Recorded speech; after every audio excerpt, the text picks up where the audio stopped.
Because today is Lenin's birthday, this presents a great opportunity to not look at all his theoretical and revolutionary accomplishments, but also at his origins and personality.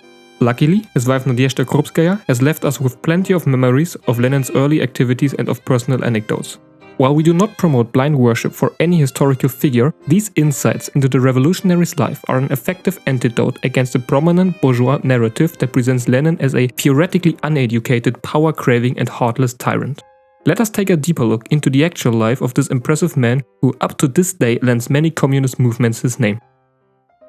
Lenin was already politicized in his childhood and always saw the need to change society by means of a revolution. It was perhaps due to the tragic circumstances leading to the needless death of his older brother Alexander Ulyanov that he recognized that the key to a socialist revolution in a backward, semi-feudal empire such as Tsarist Russia was a strategic alliance between the proletariat and the peasantry.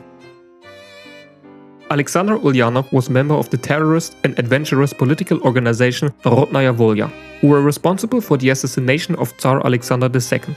They also planned to assassinate his successor, Alexander III. For his involvement in said plans he was hung when Lenin was 17.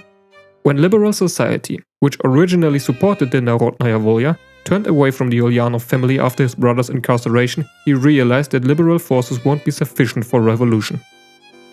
Lenin's work mentality was impressive. He finished high school as well as law studies with remarkable success. He was able to focus on productive work for hours. Whenever he did something, he dedicated his whole attention and energy to it. This did cause some problems, however.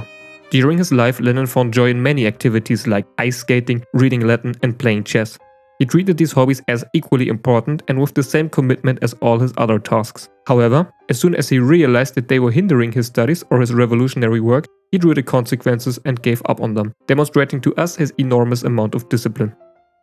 Already in his early days as a revolutionary, at only 23 years old, he was known to be very knowledgeable among Marxists. He was already publishing his theoretical viewpoints when he arrived in Petrograd, where he began giving lectures in workers' study circles. He did so in order to get to know the life of the workers in detail. According to Krupskaya, he had a talent for combining theoretical knowledge with the real-life experiences of the working people. As time went on, his popularity among the local workers grew, but so did the surveillance through the Tsarist secret police. And although he was said to be quite experienced in secrecy methods, he and other comrades were eventually arrested while working on a newspaper. But even in jail, he managed to stay in touch with his comrades within and outside the prison and to actively delegate tasks among them, as well as to write them letters of encouragement. Lenin never lost contact with the people. Later, while in exile in Siberia, he gained popularity among the local peasants by giving them legal advice. He actively encouraged workers to write him letters because he considered those more valuable than any other source of information when it comes to the struggle of the people. In London, he showed great interest in the lives of the working masses. He deliberately visited places that were far off the usual sightseeing tours and which some native Londoners have never even visited. He never lost faith in the revolutionary creativity of the proletariat, believing it to be the driving force of humanity's march towards socialism. Getting away from a lot of the bourgeois propaganda is good on its own. But what can we learn from all of this? How can it help us to be better communists? Here is how. 1. Considering Lenin's noble family background and the fact that he preferred spending time on his own, we can imagine that getting in touch with the ordinary working people was not an easy task for him. Still, he did not fail to do so because he knew that it was an essential part of revolutionary work. And so do leading light communists.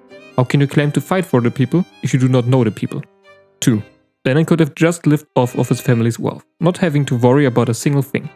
But instead, he chose to live a life of a revolutionary, in spite of the hardship and dangers, with the next arrest and maybe even execution waiting right around the corner. And yes, he did die relatively young, after he had been plagued by terrible illness for 2 years. But would we dare to say that it wasn't worth it? Or that the Soviet Union, which emerged out of the struggles following the October Revolution, was not worth the sacrifices made by countless revolutionaries? Of course not. That would be highly disrespectful. Remembering Lenin, we are reminded that we work for a goal that is far greater than any immediate pleasure. Hopefully, this will help us to find similar motivation and discipline, like the one Lenin used to demonstrate his whole life. 3. Some of our comrades live in the imperialist core. Many are young and have been fed the lie about the backward, underdeveloped third world people that are supposedly in need of Western support to survive.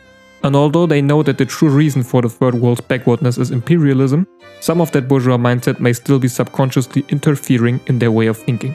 It helps to remind ourselves that Lenin, although he knew that the Russian proletariat was mostly politically uneducated, never ceased to believe in its historical mission. Likewise, the socialist revolutions that are about to come are not the mission of a selected few who were lucky enough to receive proper education, but rather, they are the mission of the proletarian masses in the exploited countries.